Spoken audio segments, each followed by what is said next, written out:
She held up the letter and said, "There must be some mistake." And the rancher looked at his own handwriting and knew there wasn't one.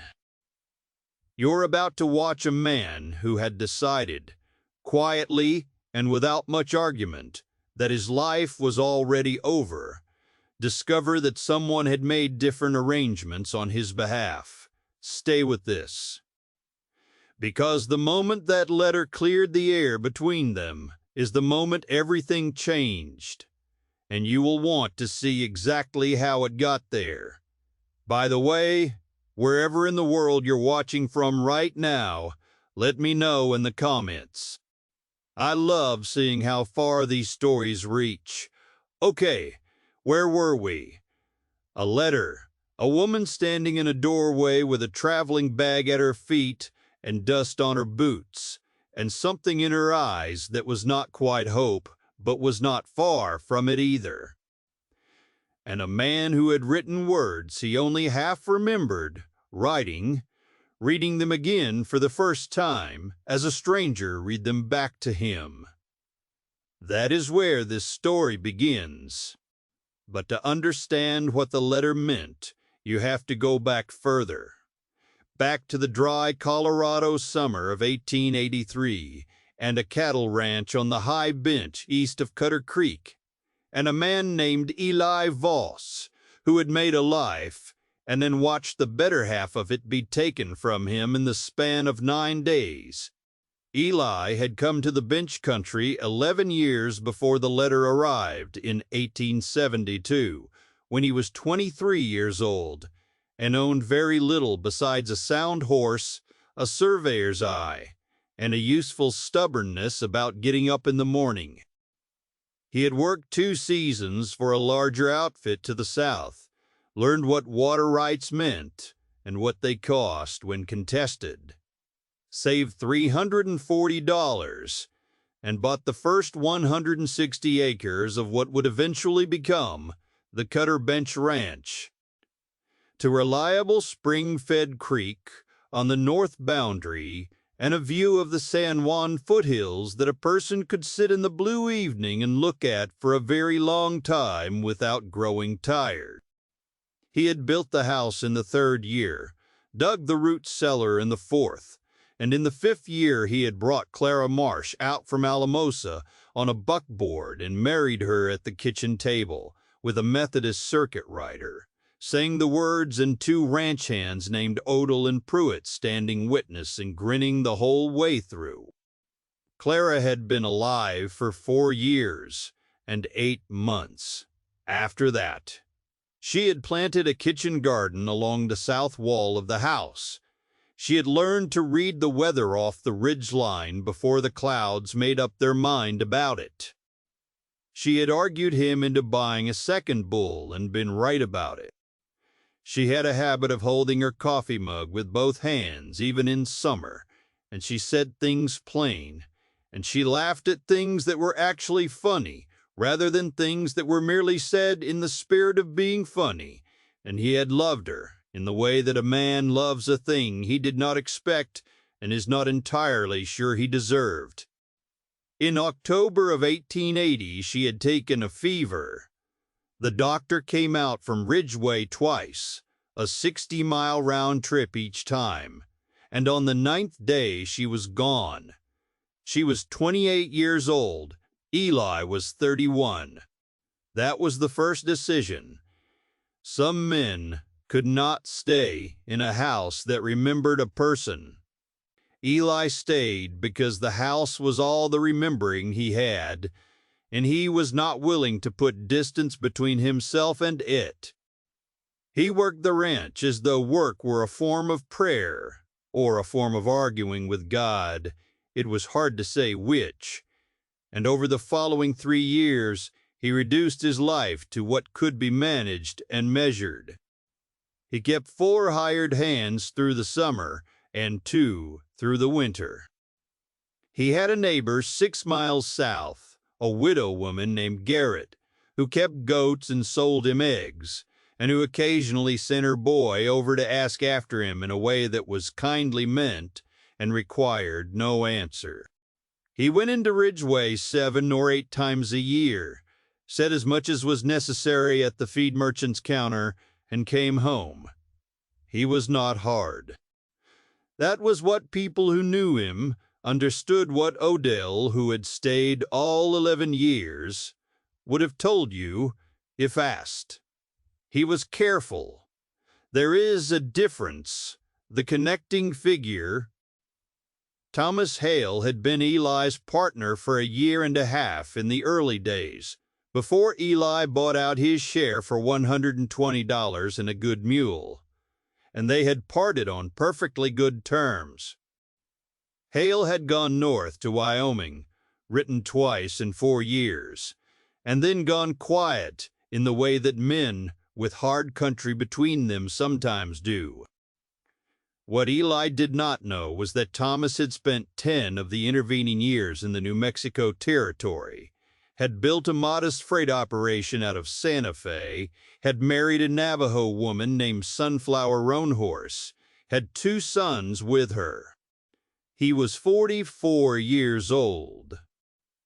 What Thomas Hale had done in the last weeks of his life, lying in the back room of his Santa Fe house and thinking carefully about what he knew and what he owed and what he could still arrange. His wife had died 8 months before him. His 2 boys had gone to live with Sunflower's sister and her husband near Tuba City, and Thomas had seen to what provisions he could make for them before the sickness took most of his strength. What he could not adequately arrange, the one matter that had troubled him past sleep in the early mornings when the pain was lesser and the thinking clearer, was his wife's younger sister. Her name was Adaize Roanhorse. She was 26 years old in the spring of 1883. She had come north from the Chuska Mountains at 16 to live with Sunflower and Thomas after their mother died, and she had stayed on as part of the household, helping with the freighting ledgers, which she was better at than Thomas. Learning Anglo methods of commerce and a fair portion of English in the way a person learns what they need to in order to move through a world that does not always arrange itself according to their convenience. After Sunflower died, and then Thomas faded, she had nowhere safe to go. The boy's aunt and uncle could not take her in without real hardship. Thomas's freight business was being absorbed by a larger competitor at terms he had not been strong enough to contest from a sickbed. And there was a man in Santa Fe named Corbin Lyle.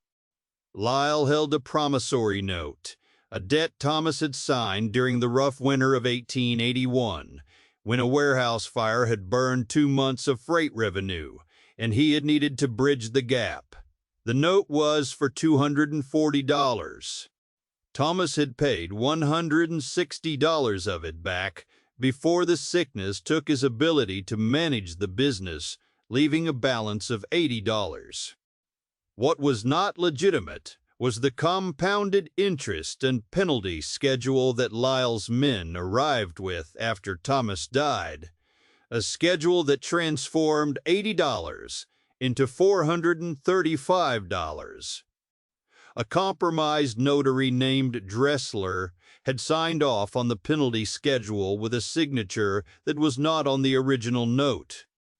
Dressler was Lyle's man, and Lyle had enough friends at the county court to make a young Navajo woman's chances of contesting it alone somewhere between very poor and none. Thomas had known Lyle was circling before he lost the last of his strength, and Thomas, who had always thought further ahead than people credited him for, had in his last coherent weeks written a letter to Eli Voss at Cutter Bench, Colorado.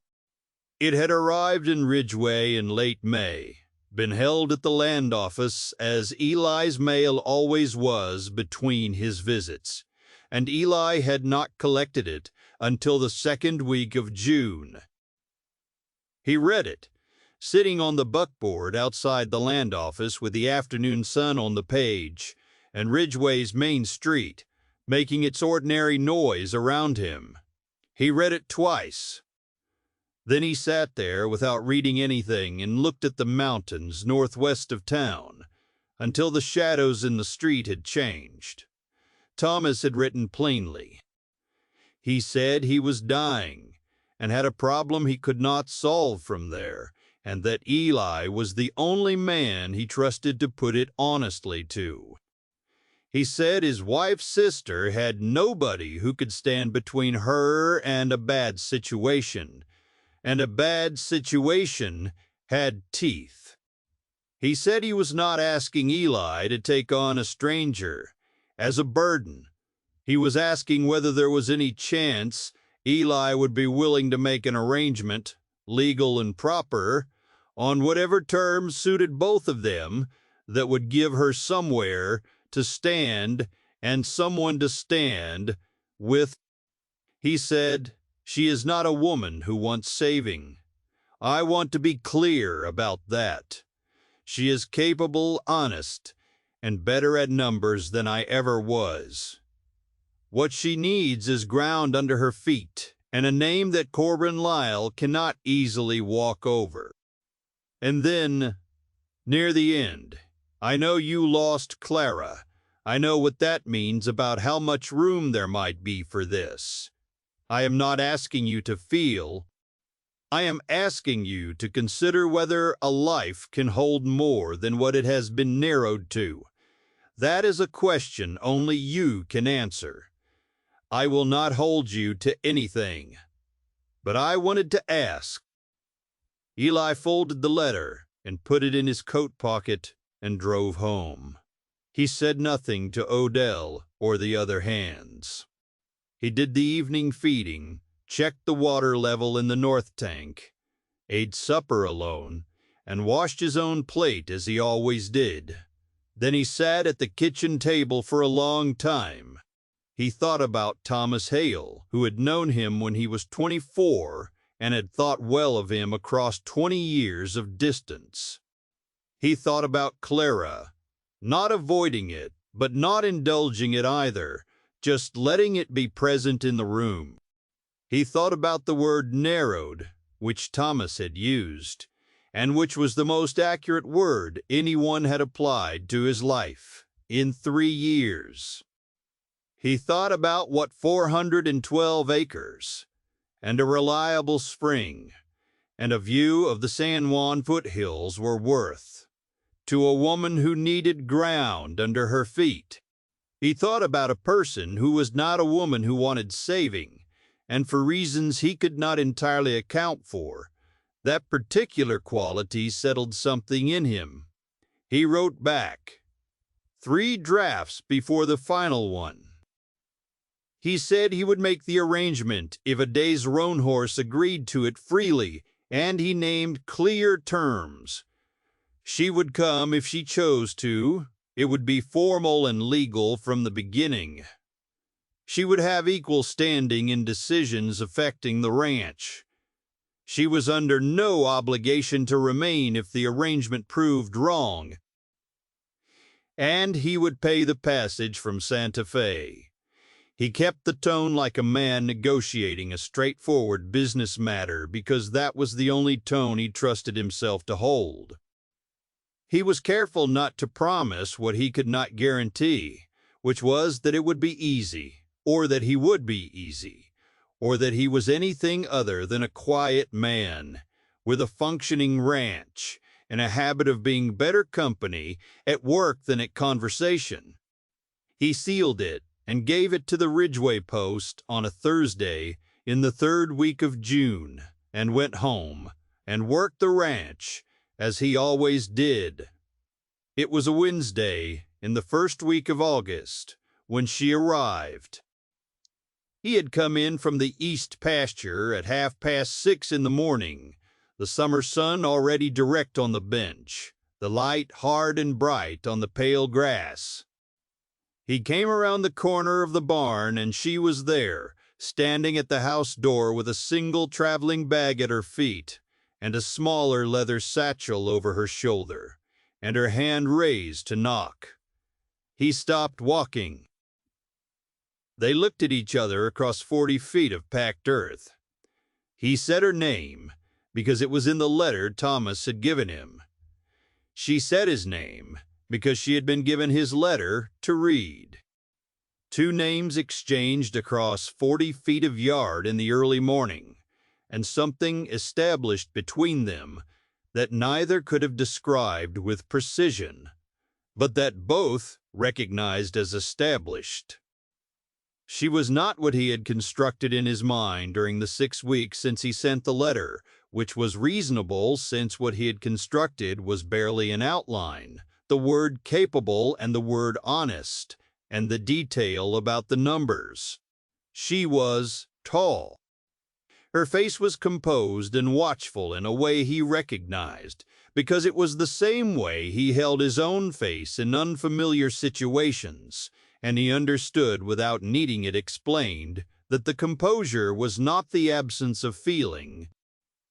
She had been traveling for better than 5 days. She looked like it.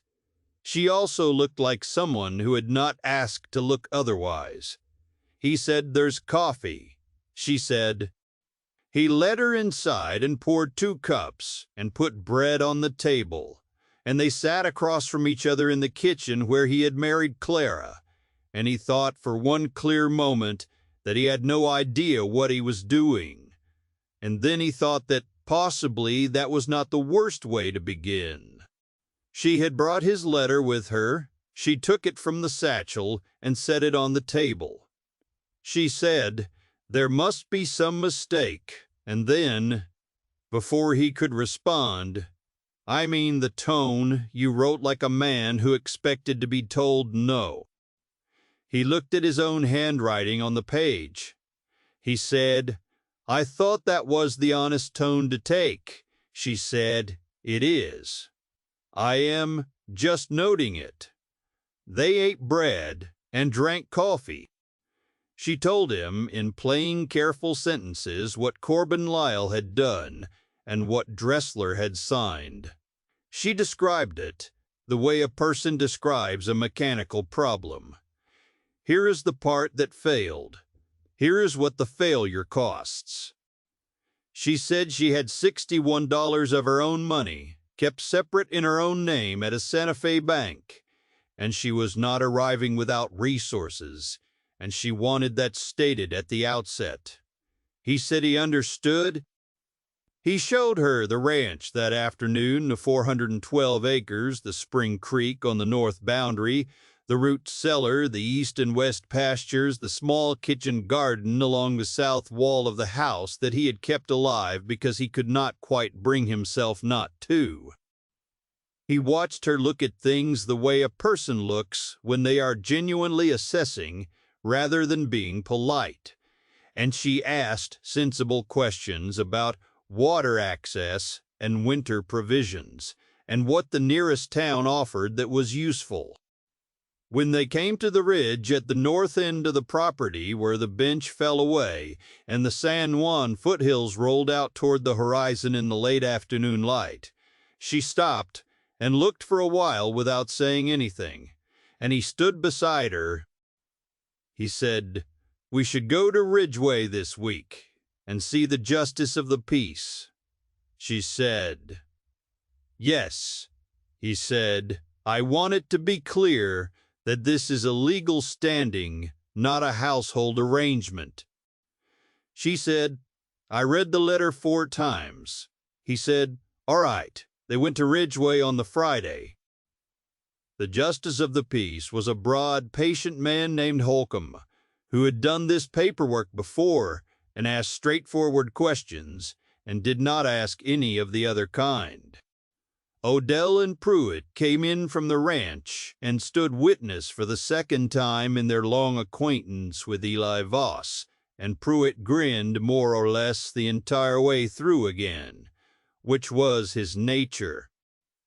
Adays kept her own name alongside his, Adays Roanhorse Voss, which she stated to Holcomb before he began writing, and which Holcomb wrote down without discussion. It simply had not occurred to him that a person's name was a thing that required negotiating away.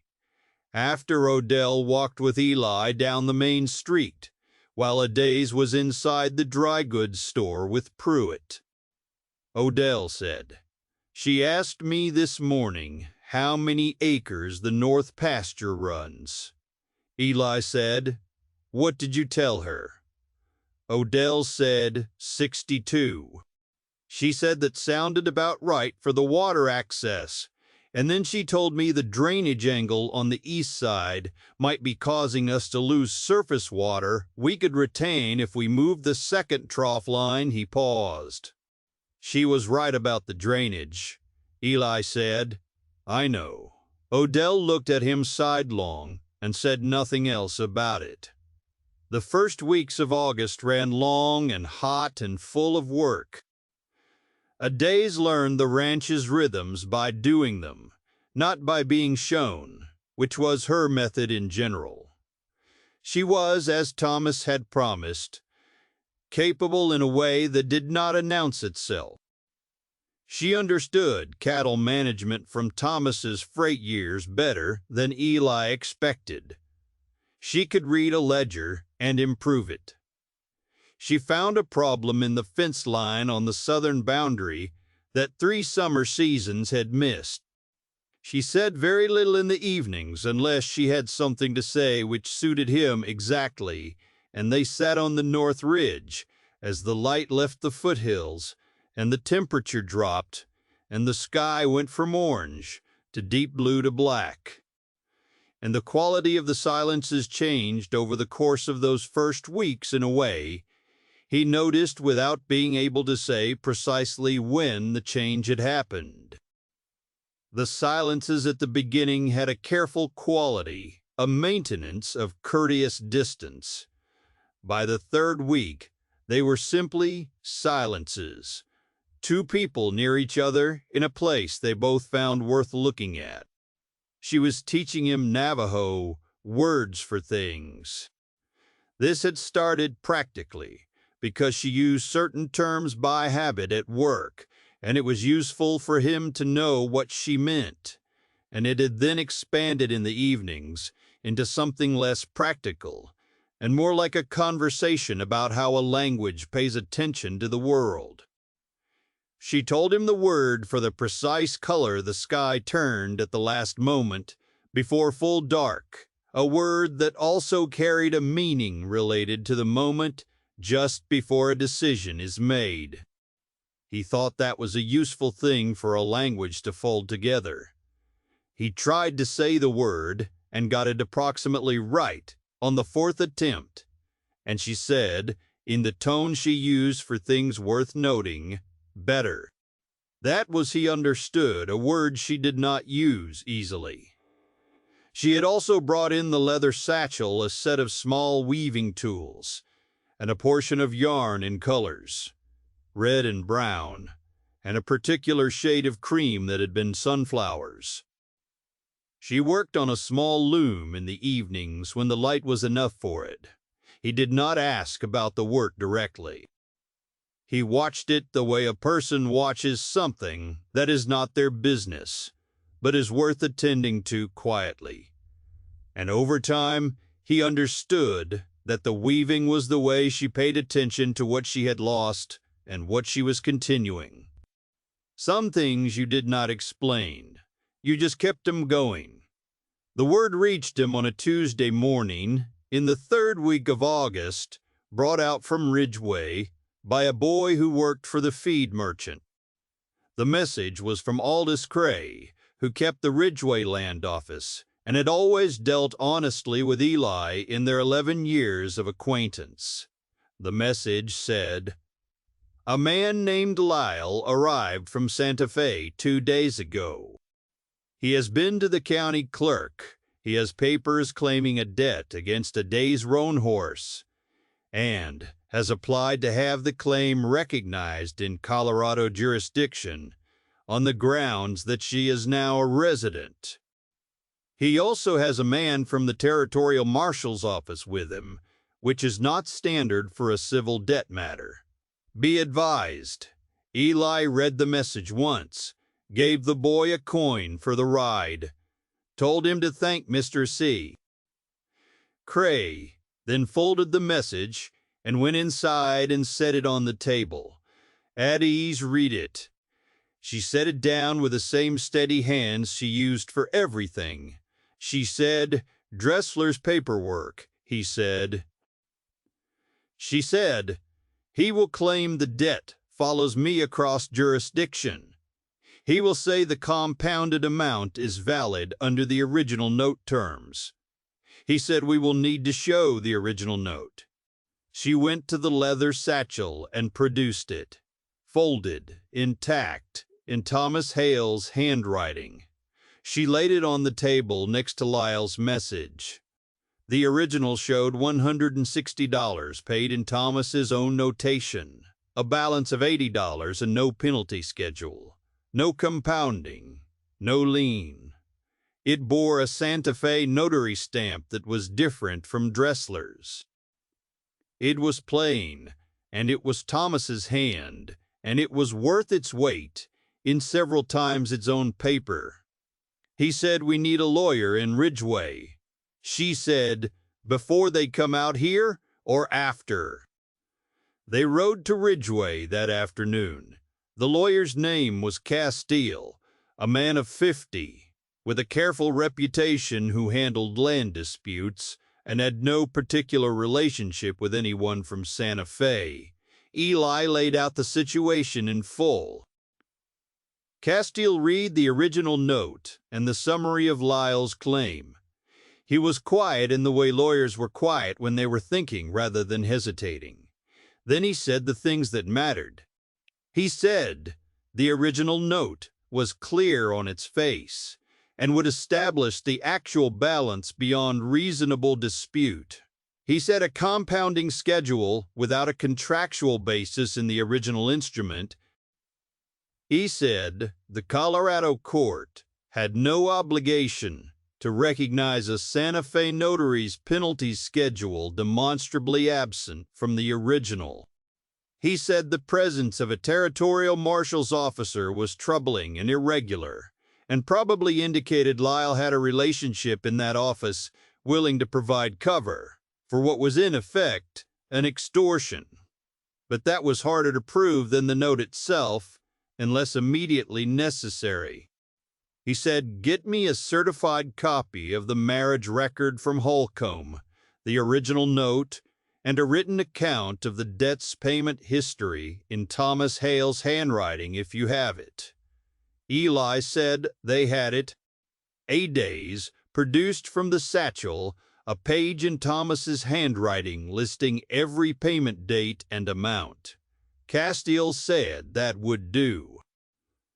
They rode back as the sun went low and the sky did what it did in the last hour before dark over the bench country.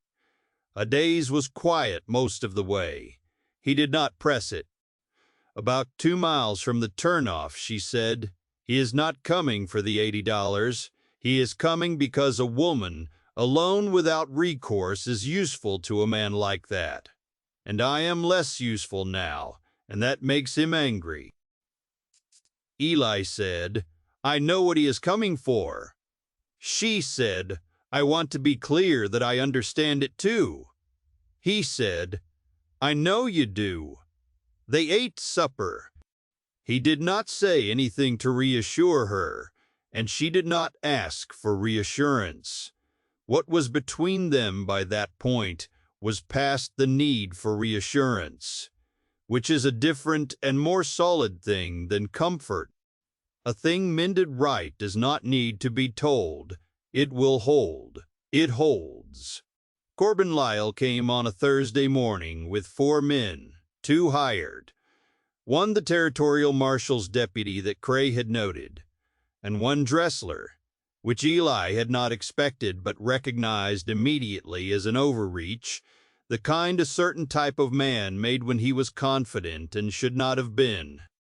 Eli was outside when they came up the ranch road because Odell had seen the dust from the east pasture and come to tell him. He came around to the front of the house and stood there. Adaze came out the door and stood beside him with the original note in her hand and a look on her face that could have cut glass.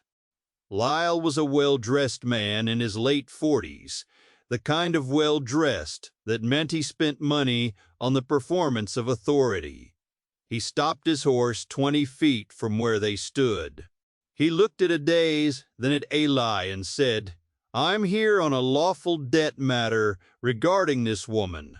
Eli said, "You're on my property." Lyle said, "The debt doesn't care about your property. Castile in Ridgeway does, and so does the original note you chose not to honor. And so does the marriage record on file with Justice Holcomb. And so does the fact that Dressler's penalty schedule doesn't appear anywhere in the original instrument." He said all of it in the tone he used for stating facts about the ranch: water level in the north tank, acreage in the east pasture. And Lyle's face went through several things in quick succession. He was a younger man with the expression of someone who had begun to understand that the situation he had agreed to accompany was not the situation as described. Lyle said, "Dressler's schedule is a legal instrument." Adaze said, "Dressler's schedule was signed 8 months after this note was written and bears a different notary seal than the original. You are welcome to explain that in a Colorado court." He had said nothing at any point. He was looking at the note in Adaze's hand with the expression of a man who understood precisely how the day had developed. The deputy marshal said quietly to Lyle, "The original note supersedes a penalty schedule not written into it. That is standard. If she has the original, we don't have standing to enforce the enhanced claim." He said it in the tone of a man unhappy to clarify something, which meant he was a man with some residual relation to his own function. Lyle sat on his horse for a moment. He looked at Eli, who looked back from 40 feet of packed earth, and did not move and did not speak, because there was nothing left to say that Castile and the deputy and the note in Adaze's hand had not already said more clearly. Then he looked at Adaze, and the look had something in it that was not frustration at a legal obstacle, but was the older thing underneath, the belief that certain people were available and others were not. He was recognizing that she had moved across that line without consulting him. He turned his horse. His 4 men turned with him. Dressler went last and did not look back, which was probably the most honest expression of his character he had ever managed. They rode down the ranch road and the dust rose behind them, and the morning was quiet again. Odell, who had been at the corner of the barn with Pruitt, said from that distance, "You need us for anything?" Eli said, "No." Pruitt said to nobody in particular, "Well, that was thorough." Adaze went inside.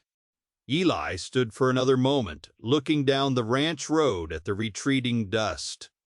He was thinking about Thomas Hale, who had lain in a back room in Santa Fe and thought carefully about what he knew and what he owed and what he could still arrange, and who had written a letter to the one man he trusted. Thomas had looked further ahead than either of them had given him credit for the living. Sometimes had to do a great deal of catching up to reach what the dead had already seen. He went inside. Castile filed the documentation with the county court the following week.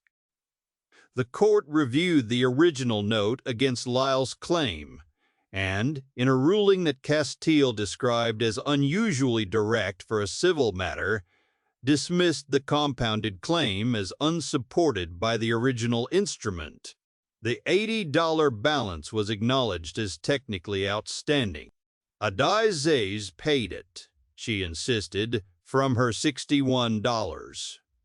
And Eli did not argue, because he understood that the paying of it was not about $80, but about the particular quality of standing on your own ground. The matter was recorded as settled. Corbin Lyle did not return. He was the kind of man who arranged rather than chose, and when arrangement failed him, he moved on to the next arrangement. That was, in its way, a limited life. The summer turned. August released its hold on the bench country in the gradual way the high country gave up heat. Not all at once, but in the evenings. First, a coolness arriving with the dark that hadn't been there the week before, and then in the mornings the ground holding less warmth than it had, and the light changing its angle. The kitchen garden gave the last of its summer yield, and they put up what could be put up and let the rest go back to the earth. Dees had been at Cutter Bench for 41 days when she told him about the drainage problem on the east side, not the fence problem she had mentioned in the second week, but a deeper issue with how the east slope shed water in heavy rain, a structural matter that, if addressed correctly, would add recoverable acreage to the spring planting. She drew it out for him on the back of a flour sack with a piece of charcoal, showing him the angle and where the water went and where it could instead be held. He looked at the drawing and then at her and said, "How long did it take you to see that?" She said, 3 days. He said, "I have had that pasture for 11 years. It was a plain observation about how grief directed a person's attention, and they both understood it, and neither needed to name it. He said, "We'll fix it in the fall, before the ground freezes." And that was, in the quiet grammar of that particular life, the equivalent of a great deal. There was an evening in mid-September when they were sitting on the North Ridge, and she was working on the small loom, and the sky was moving through its colors as it always did at that hour, the light leaving the rock face of the foothills in stages. He said, without quite planning to, "Thomas said you'd be better at the ledgers than I am." She did not look up from the loom. She said, "Thomas was right about most things eventually." He said, "He wrote that he thought it could be a good match." She said he used that word. He said he was careful about it. He said he thought rather than he knew. She was quiet for a moment. Then she said, "He liked you. He talked about you sometimes, the man who bought out his share and gave him a good mule and shook hands at the end like he meant it. He said that told you most of what you needed to know about a person." Eli said, "I did mean it." She said, "I know." He said, "I am not good at a great many things." She said, "I have noticed." He said, "I am trying to say something." She looked up from the loom and looked at him directly, the way she did when giving something her full attention, and he held the look and said plainly, "I would like this to be a real life, not an arrangement. I understand if that is not what you came here for, but I want you to know it is what I am choosing, if you would consider it." She held the look for a moment. Then she said, "Eli, it has been a real life since the second week of August." He said, "I didn't know if you." She said, "I know you didn't know. That is the thing you are not good at." He said, "Knowing." She said, "Reading what is already there." He said, "Fair." She returned to the loom. The sky went its last color, the word she had taught him, the color that was also the moment before a decision.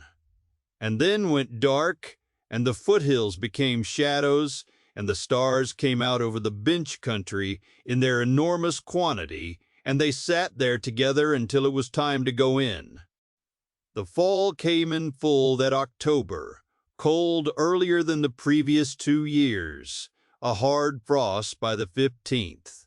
2 early storms that put 3 inches of wet snow on the bench and then took it back within a week. They worked the fall roundup together, all 4 hands plus Eli and a day's, and she did the tally work with a precision that Odell noted aloud and that Eli did not comment on because he had known it was coming. They put the cattle to the south pasture for winter, repaired the north fence line before the ground froze, and turned up the south wall garden bed and put it to sleep under straw and ash. They fixed the east drainage in the 2nd week of October. Eli and Odell and Pruitt moving earth with a manual Fresno and a good pair of horses, while Adizay directed the grade from her charcoal diagram. Pruitt grumbled about work that required more thinking than he found comfortable, but the grade was right, and when the first real November rain came in off the mountains, it ran exactly where she had said it would, into the retaining depression on the east flat where it would sit through winter and release into the soil in spring. Odell stood in the rain, watching the water run correctly down the grade, and said, "That's 40 acres improved." Eli said, "More like 38. Odell said, "She said 40. Eli said, "Let's call it 40. The house was different with 2 people in it. Not louder. They were both quiet people, and the house knew it. But different in the texture of its quiet, the way 2 people's silences occupied space differently. There was the smell of the dye she used for the weaving. There were Navajo words on his lips when he looked at certain things, accumulating the way words do when put there by someone with patience. There was the loom in the corner of the main room, the emerging pattern of red and brown and cream that she said came from a long memory, and which he looked at sometimes the way he looked at the foothills, as something made with attention paid to something worth attending to. He had put Clara's things in a wooden box in the root cellar in the year after she died, because he could not throw them away and could not keep them visible. In November of that first winter, on a cold, clear evening, while Adayz sat with the loom, he told her about the box. He was not sure why, except that it seemed like something a person should not carry without the other person in the house knowing about it. She listened without interrupting. When he finished, she said, "She was here first." He said, "Yes." She said, "And she kept the garden going." He said, "I tried to keep it going." She said, "You did keep it going." She paused. "That tells me what I needed to know." He did not answer. The fire was going, and the loom moved, and the winter pressed its cold against the walls, and the house held. Thomas Hale had written, "I am not asking you to feel anything. I am asking you to consider whether a life can hold more than what it has been narrowed to." Eli had considered it. He had held more than he thought he could, and it had not diminished what had been there before. This was the thing Thomas had already known, and Eli had needed 41 days and the better part of a fall to catch up to the dead. Looked further ahead. The living caught up when they could. In the spring, Adayz completed the weaving she had started in August. She hung it on the wall of the main room above the table, where he had written 3 careful drafts of a letter to a woman he had not yet met. The pattern was formal and deliberate, and made from a long memory. And it was also here, on this wall, in this house, on this bench above the Spring Creek, and below the San Juan foothills, and the two things were not in conflict. She looked at it for a while, when it was up, with the expression she had when giving something her full attention. And then she said, Thomas would have liked it there. Eli said, he liked this house. She said, he said, I know. The East Flat drained as planned. 40 acres, or near enough. The spring pasture was the best it had been in 3 years. Odell rode the new fence line in April and came back and said it was good.